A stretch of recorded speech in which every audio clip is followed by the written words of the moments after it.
Dave Fineberg with NS Live and Valley today. Always great to see Scott Brison, especially when he brings us a little bit of a jingle in his jeans.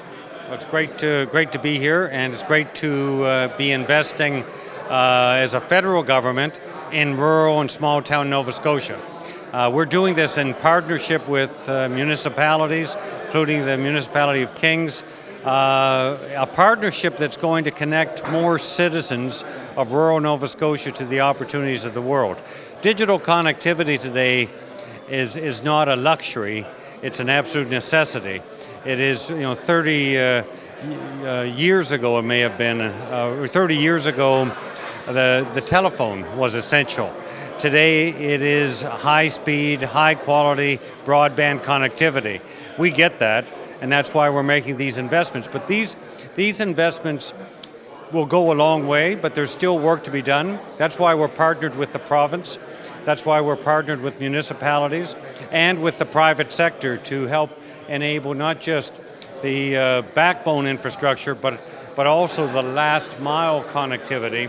And the partnership with the provincial government is important because some of the announcements that are forthcoming by the province of Nova Scotia in terms of last mile connectivity will have been enabled by the investments we're making in backbone digital connectivity through Connect to Innovate. So there's a real synergy in terms of what we're doing with Connect to Innovate and what the province is doing in terms of their investments.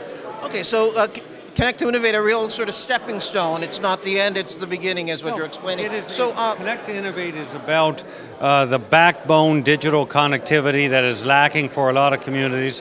A lot of what the province is focusing on is that last mile connectivity.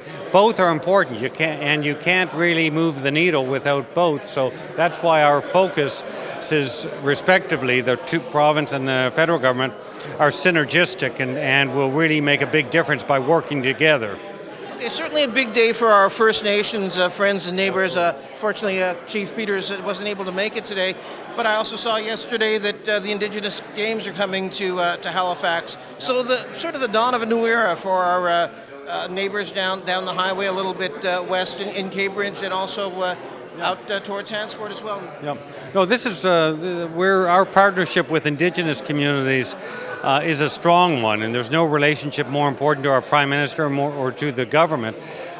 We have the fastest growing and youngest population in Canada in our Indigenous communities, and we all have a vested interest in them achieving success and having an opportunity, and equality of opportunity is really important to Canada. It's not just a value, it's not just important from a social perspective, it's important economically that each and every Canadian, regardless of where they're born, have an opportunity to maximize their potential.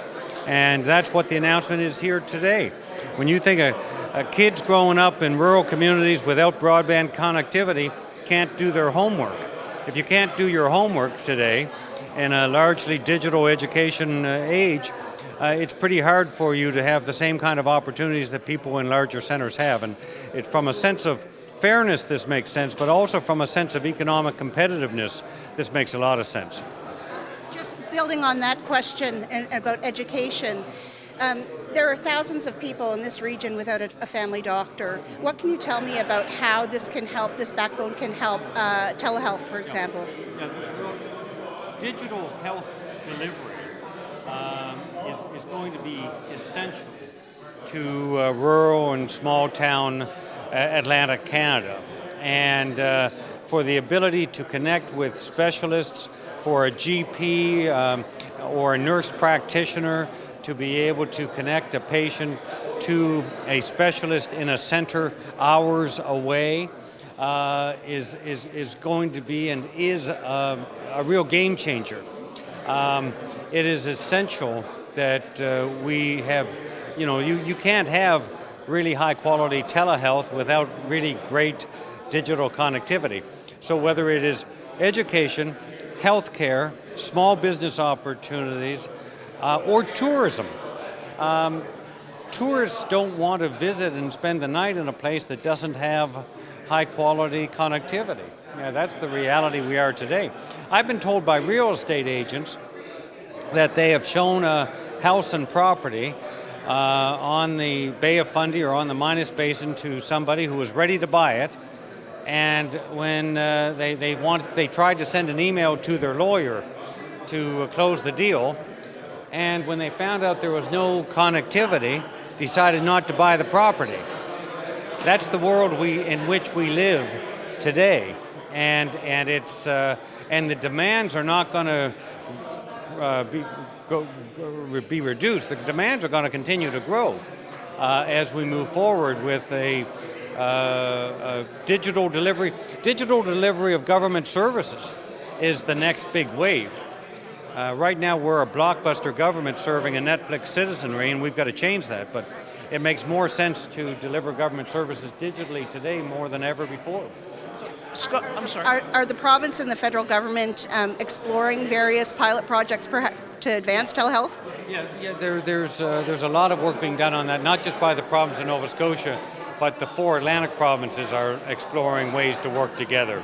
If you can connect specialists, say in a Moncton, with patients in Nova Scotia and patients in Moncton to a specialist in Halifax, there are ways that we can build on our regional advantages.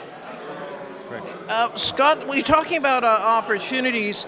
It was just yesterday, Premier McNeil started talking about offshore explorations. It's taking a little bit of a shift in gears here, but it is all about opportunities. He raised a little controversy when he's talking about even drilling in protected areas, and I know that's a cause near and dear to your heart. Have you had a chance to digest that? You can balance, and our government understands the importance of balancing the economy with the environment. And the fact is that high standards in an offshore energy industry can coexist with robust protection of the environment. It's not either or. Other jurisdictions have proven that you can have sustainable energy production coexisting with environmental protection. That is why we've invested in the ocean protection strategy, so that we can protect our environment and at the same time develop our natural resources. But there is an opportunity for, and there is an existing offshore energy industry, and there's an opportunity to do more. And the development of our energy resources can coexist with the protection of our ecosystem, our marine ecosystem. It is not either or. You can develop your energy resources offshore and at the same time protect your marine ecosystem. I would argue that economically and environmentally we've got a responsibility to do both and to get it right. Well, Scott, it's always a pleasure to have a chance to talk with you.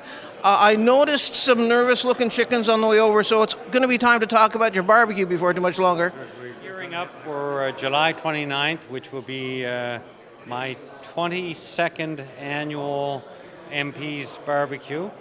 We have 600 to 800 people come for barbecued chicken at Kipps Beach at our home in Cheveree, and it's always a great time. Some good country music, and last year Rose and Claire helped sing Old Canada. So this year I think it might be the Unicorn. That's their new favorite song. We'll certainly look forward to that, and I hope we get a chance to talk again soon. Thanks again, Scott.